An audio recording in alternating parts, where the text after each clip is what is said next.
Periquito.com, recargamos tus ideas. Tecnohospitalaria.com, la calidad que da la experiencia en servicio técnico de equipos médicos y estéticos. Informe RCR presenta Titulares de la Mañana con Pedro García Otero.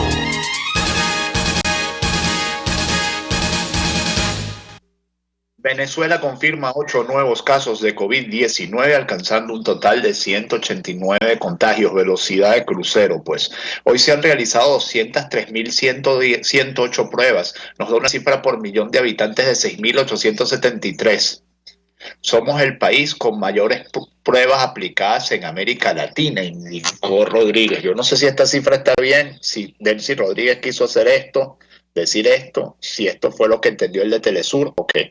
Pero si hicieron 203.000 pruebas en un día, que es lo que dicen ellos.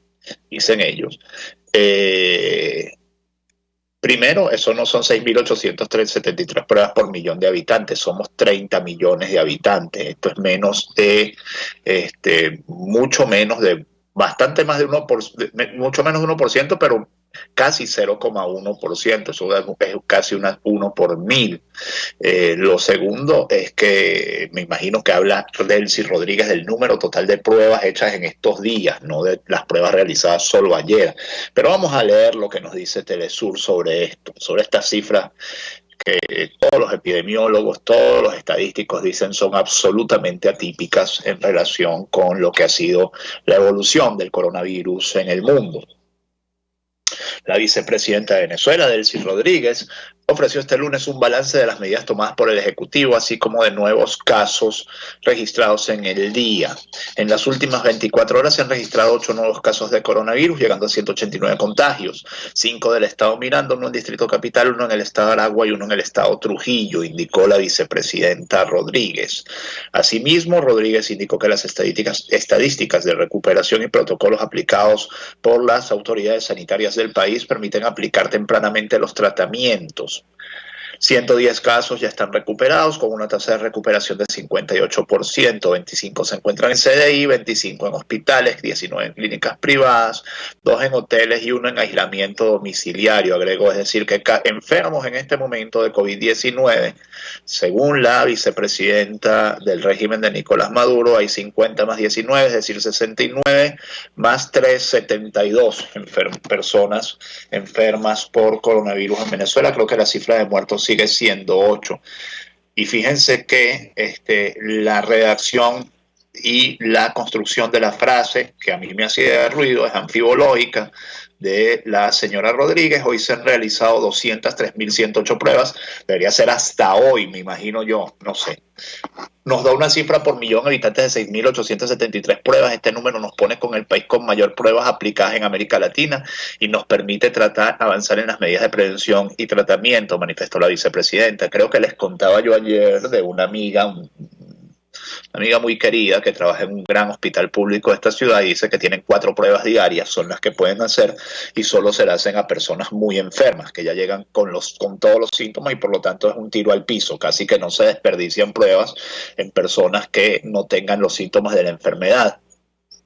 Hay pocas pruebas, las pruebas son escasas en el mundo y la fiabilidad de las pruebas además es escasa. La fiabilidad de las pruebas de lo que no llaman la PCR, que es la prueba esta que es tan invasiva que te meten un hisopo hasta el fondo de la nariz y de ahí de la garganta te jalan el virus, te jurungan el virus para luego meterlo en un cultivo. La fiabilidad de esas pruebas es de 30%, es una fiabilidad muy baja. La vicepresidenta informó que se mantienen desplegadas las operaciones casa por casa donde se atiende al pueblo. Tenemos 18.661.036 personas que han respondido a la encuesta Patria. La misión Barrio Adentro ha visitado 143.717 personas y faltan por visitar 151.801, donde se atiende a todo el núcleo familiar. Añadió, a mí me sorprende siempre la precisión de las mismas cifras, la precisión de las cifras que tienen esta gente en relación con ciertas cosas y lo imprecisos que son para todo. Pero entonces esa exactitud, ¿no? 181.067 personas se han visitado y 18.032.000 2.427, es una fiabilidad de cifras una precisión en las cifras que contrasta con la imprecisión que tienen para todo lo que es la realidad.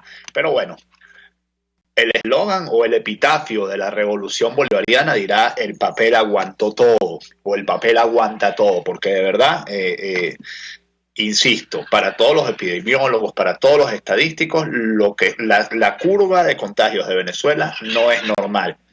Esperemos que sea verdadera, insisto, yo sigo pensando y esperando que sea verdadera, y sigo pensando, realmente lo digo desde el corazón, que aquí no tenemos un problema de salud pública como el que hay, por ejemplo, en Guayaquil.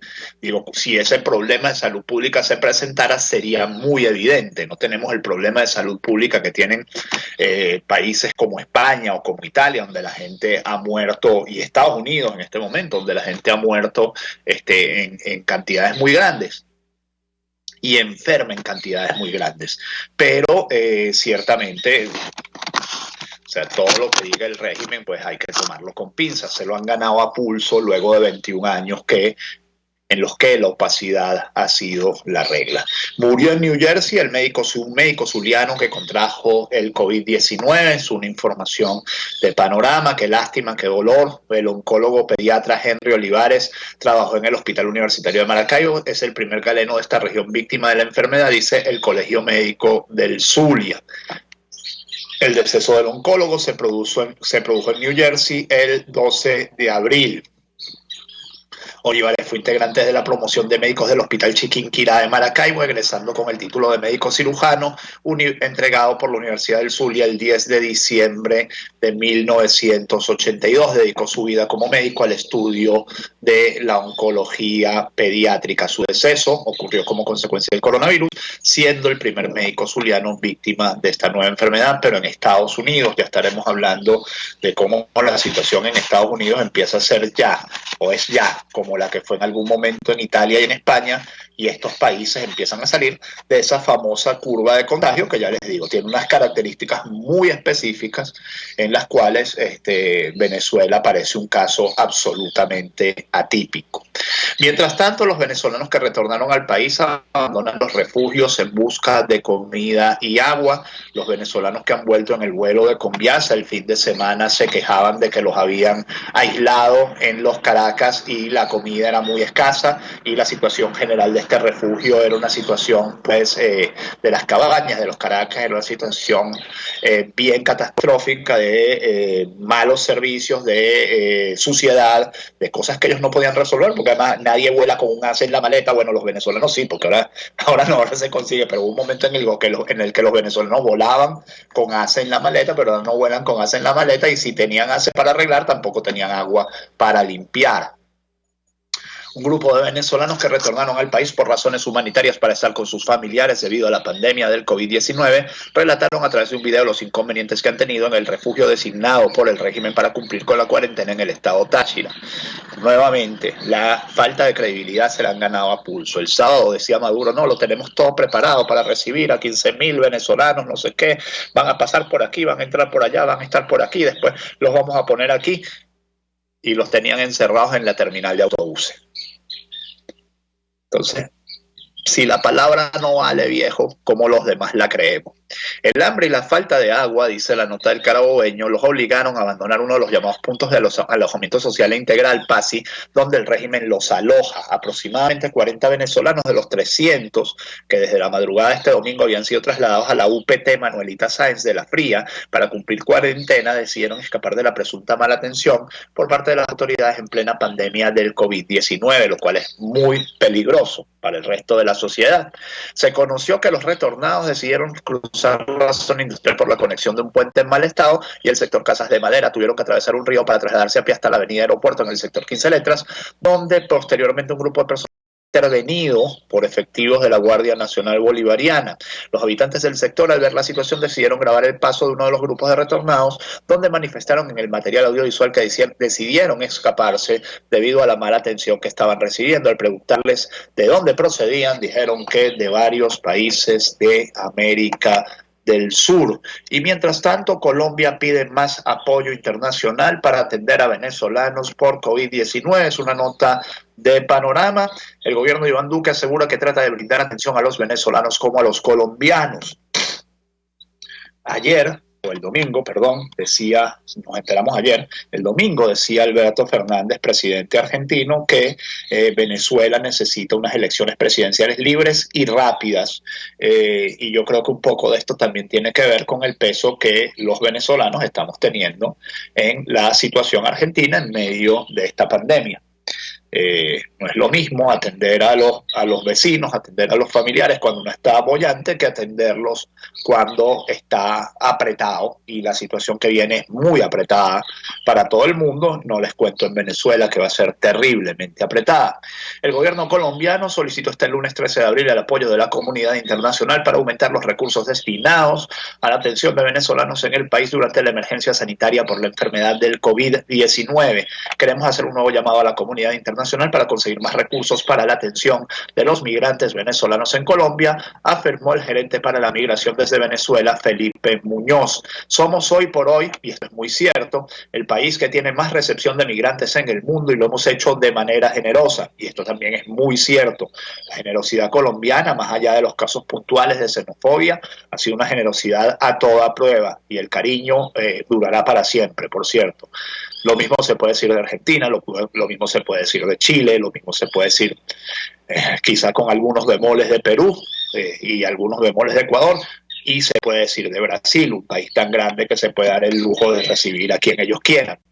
Hemos incluido la atención de salud a los migrantes, pero esto nos representa una presión sobre los recursos, añadió. Y ya voy a terminar con el bloque local sobre coronavirus. En Catia se está estableciendo un pase de movilidad emitido por un supuesto eje de gobierno popular. Un pase de movilidad sería la medida implementada por el gobierno nacional para evitar las aglomeraciones, específicamente en la parroquia Catia del estado Sucre, como una manera de frenar la propagación del coronavirus en el país. A través de Twitter, la periodista Estenin Olivares dio a conocer las imágenes de cómo luciría dicho documento, con el que las personas transitarían de manera libre según el día que les corresponda, y me van a perdonar esta digresión dicha desde el cariño, pero sí lo dice Estenin Olivares, eso es verdad. Estenin es una de las mejores periodistas de este país.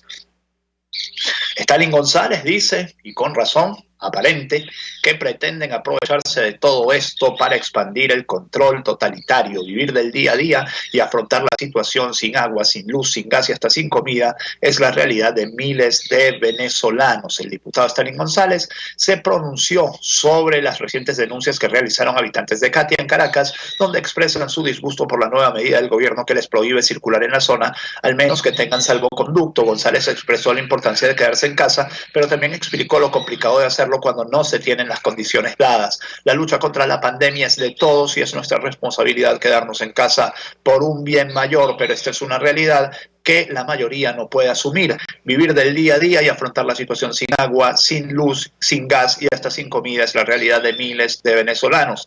Acotó que a pesar de la crisis que se vive en Venezuela, el gobierno busca aumentar medidas para controlar a los venezolanos. El régimen también pretende aprovecharse de esto para seguir expandiendo el control totalitario sobre los ciudadanos, exigiéndoles el uso de salvoconductos y carnet de la patria para movilizarse dentro de la ciudad, como está sucediendo en Catia. Esta es una medida excepcional que se ha aplicado en muchos países, el decir, bueno, hoy salen en Perú, por ejemplo, y están diciendo hoy salen las mujeres, hoy salen los hombres, etcétera, etcétera. Pero claro, tomada por un régimen del que la gente desconfía en términos generales por su vocación autoritaria claramente demostrada. Yo creo que a esta altura del partido nadie tiene por qué establecer pruebas empíricas de la vocación autoritaria de esta gente. Creo que ha quedado claramente definida a lo largo de 2 décadas. En manos de un régimen de esta naturaleza, de estas características, obviamente despierta temores y despierta sospechas. Y fíjense, si Stalin tenía razón.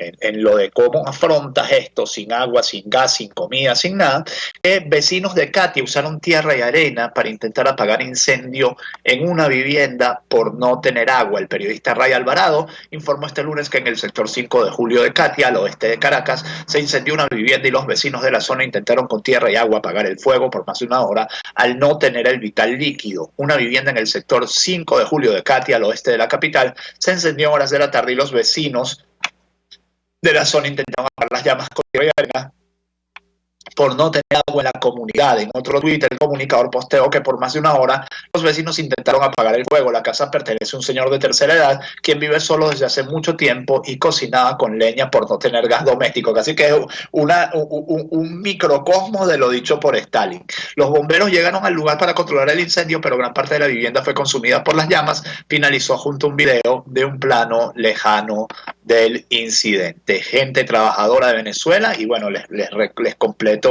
este bloque con una información que también está relacionada por aquello del dime con quién andas y te diré quién eres.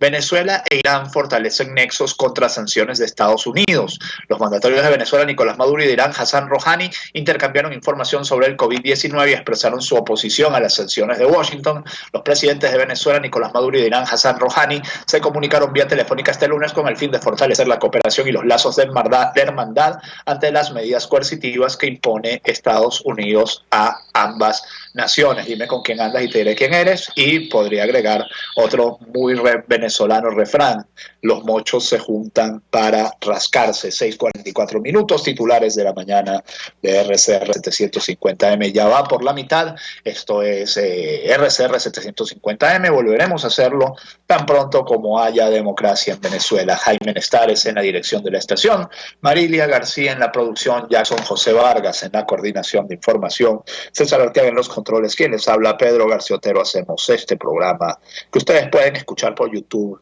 TuneIn y todas las plataformas digitales de RCR 750 AM. México desafía sanciones de Estados Unidos y manda gasolina a Venezuela. Una desconocida empresa mexicana, Homadi, adquirió 5 millones de barriles de crudo a precio descontado y pagará con gasolina de 95 octanos, reveló la ABC, mientras Estados Unidos investiga otras 2 empresas venezolanas por canje de petróleo venezolano por maíz y agua. Pagará, o sea, bueno, quién sabe, pagará quién sabe cuánto petróleo consiguió para pagar gasolina. La gasolina es más cara que el petróleo. Ahora, ciertamente se habla de que en los próximos días van a llegar varios tanqueros de gasolina y van a aliviar algo la situación de escasez de combustible. Hay varias notas hoy que hablan sobre gasolina en la prensa local, se las voy a estar leyendo. El gobierno de Andrés Manuel López Obrador estaría dispuesto a hacer envíos de combustible a Venezuela para solventar la grave crisis de este producto en el país, publicó el diario español ABC en su página web. No voy a decir lo que se me ocurre porque me encierran el programa.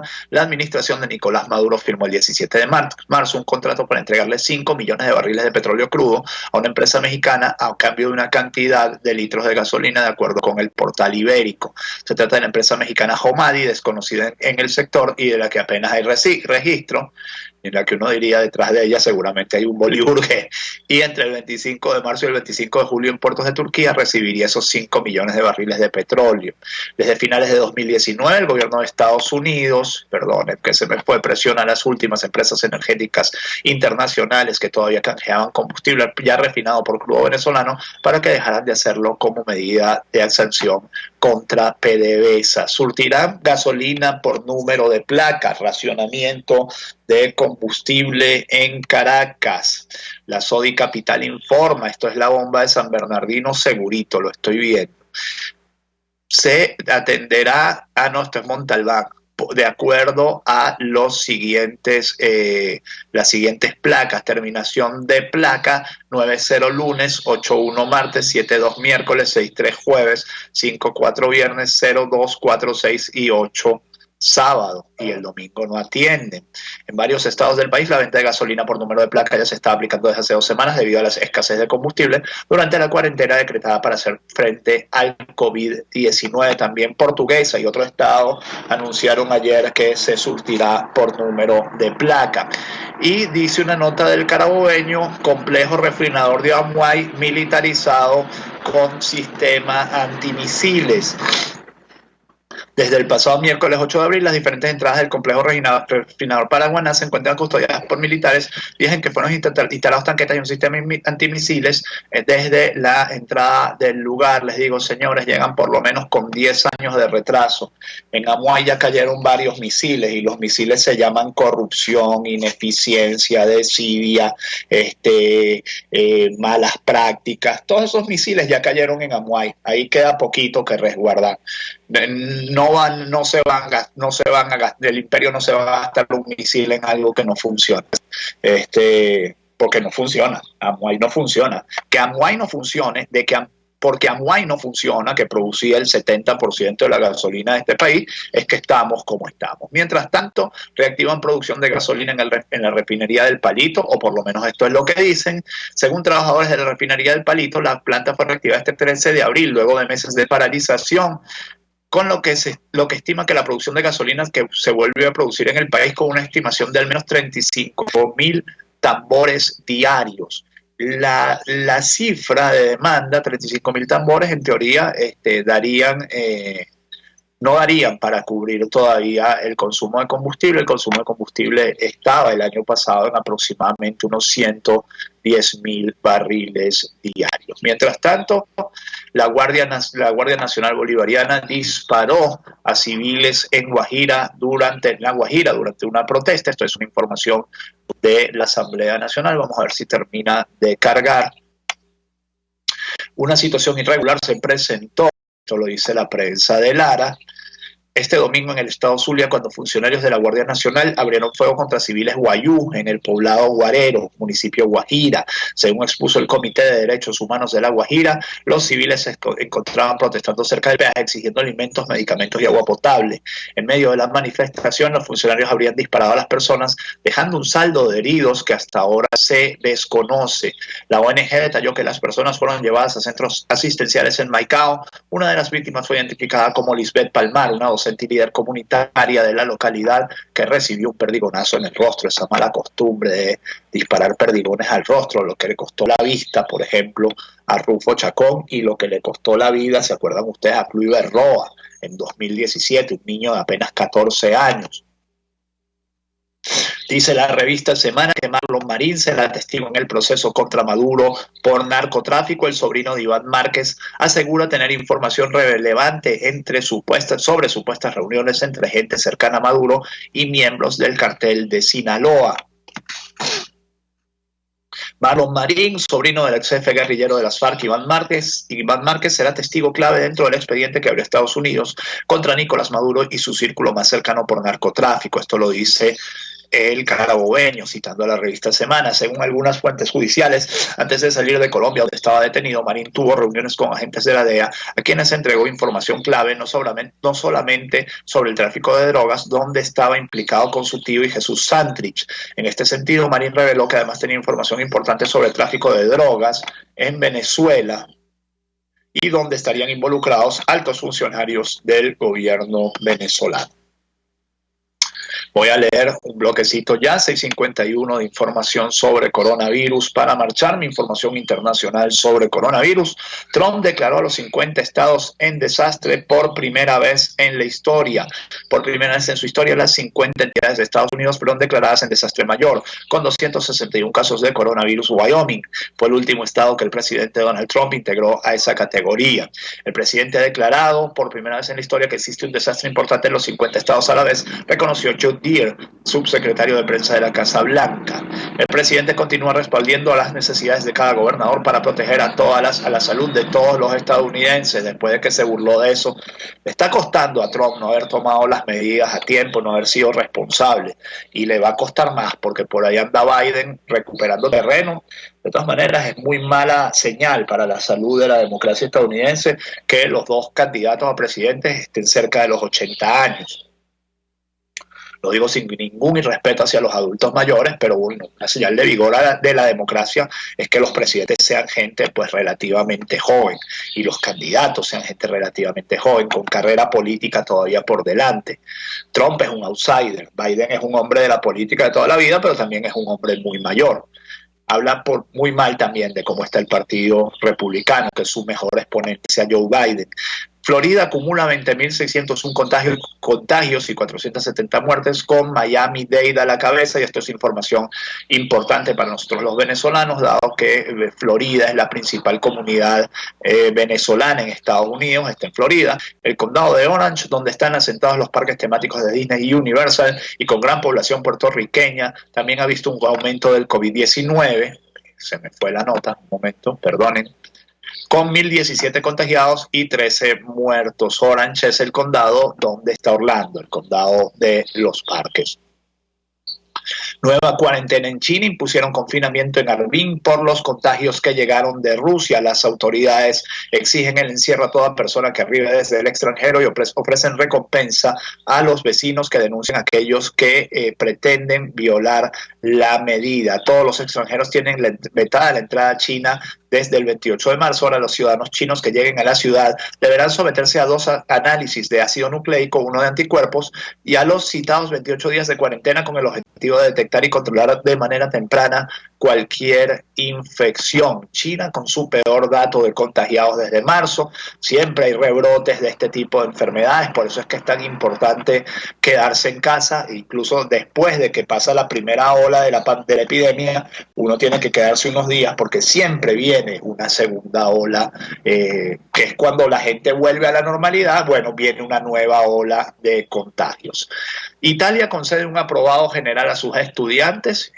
Los alumnos pasarán de curso automáticamente si no se retoman las clases. La selectividad consistirá en un gran examen oral, y esto parece mucho más honesto y mucho más sincero que ponerse a decir que vas a dar clase por internet en un país donde no hay internet, y que hiciste una encuesta por internet donde no hay internet y 90% de la gente estuvo de acuerdo con que dieras clase por internet y no retornaras a clase. Bueno, ya les digo, problemas de credibilidad en los que no cree el dólar, porque el dólar va para arriba, no matter what. El dólar llegó a 136.000 bolívares ayer. Agréguenle a eso todo el pocotón de ceros, 5 ceros más 3 ceros, son 130 billones, millones de millones, 13 billones, perdón, millones de bolívares los que vale un dólar hoy, comparado con 500 bolívares en 1998. Por eso es que la gente nos les cree. Así que bueno, que tengan buen día, mis amigos. 14 de abril de 2020, que este día sea todo lo que ustedes esperan de él. Si Dios quiere, nos encontramos mañana. Chao. Informe RCR presentó Titulares de la Mañana con Pedro García Otero. Este programa fue presentado por compuperiquito.com. Recargamos tus ideas. Tecnohospitalaria.com, la calidad que da la experiencia en servicio técnico de equipos médicos y estéticos. RCR 750 AM, porque lo bueno une.